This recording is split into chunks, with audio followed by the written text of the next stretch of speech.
এখন যা আছে এভাবে যদি চলতে থাকি আমরা আগামী 10 বছর এটাও থাকবে না।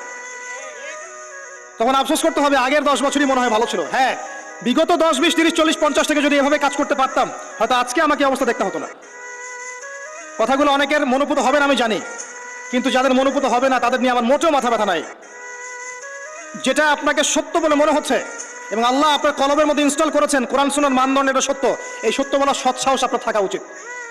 তার পক্ষে একজন মানুষ থাক আর 1 লাখ মানুষই থাক। যদি এমন কোনো কথা সত্য হয় যেটা কেউ বলেনি আগে, আপনার সাহস করা উচিত সেটা বলার জন্য। আজকে থেকে 6 বছর আগে বলেছিলাম যে পেপার মানি থাকবে না, বলেছিলাম। আগামী 10 বছরের মধ্যে দেখবেন ইনশাআল্লাহ তাআলা, আল্লাহু আ'লাম বছর কত, আগামী সময়গুলোতে দেখবেন পেপার মানি বলে কিচ্ছু থাকবে না। ডিজিট দিবেন, খালি ডিজিট। তার চেয়ে ডেঞ্জারাস বিষয় হচ্ছে এই ক্রিপ্টোকারেন্সির উপরে গভর্নমেন্টের কোনো নিয়ন্ত্রণ থাকবে না। ক্রিপ্টোকারেন্সির উপরে গভর্নমেন্টের কোনো নিয়ন্ত্রণ থাকে না, এটা আরো ডেঞ্জারাস। এতে করে একটা জাতির সম্পদ লুটে নেওয়া সহজ হয়। যারা এই কাজগুলো করছে পরিকল্পিতভাবে করছে, এমনি এমনি করছে না, সুপরিকল্পিতভাবেই করছে এগুলো। অতএব যেটা বর্তমান, সেই বর্তমান সম্পর্কে যদি আপনি সচেতন না হন, আপনার কাছে মনে হবে যেটা ভবিষ্যৎ বক্তা মনে হয়। অথচ এটা ভবিষ্যৎ ছিল না, এটা বর্তমানই ছিল। আপনি বর্তমান সম্পর্কে গাফেল ছিলেন বলেই বুঝতে পারেন নাই।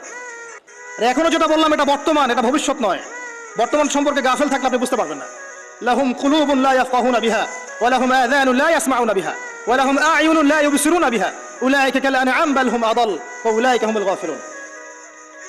আজকের বক্তব্যের টপিক এটা ছিল না যে আমি আলোচনা করলাম, আমি অন্য কিছু চিন্তা করেছিলাম, কিন্তু আমি আশা করি কথাগুলো আপনাদের কাজে দিবে। এই কথাগুলো মানুষের কাছে ছড়িয়ে যাবে ইনশাআল্লাহ। প্রথম কথা হচ্ছে উম্মার অবস্থা ভালো না। মুসলিম উম্মার অবস্থা এখন ভালো না। এখন সেই সোনালী যুগ চলছে না।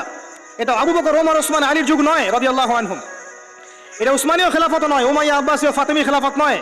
এটা মিশরের মামলুক শাসন নয়, কর্ডোবার ইসলামী খেলাফত নয়। এটা তো অটোমান এম্পায়ারদের মতো সময়ও নয়, যখন অ্যাটলিস্ট একটা শেল ছিল। এতিম অবস্থায় আছি আমরা। সারা ওয়ার্ল্ড ওয়াইড তাকান, দেখবেন মুসলিমদের স্বতন্ত্র কোনো খেলাফা স্টেট নাই, আছে?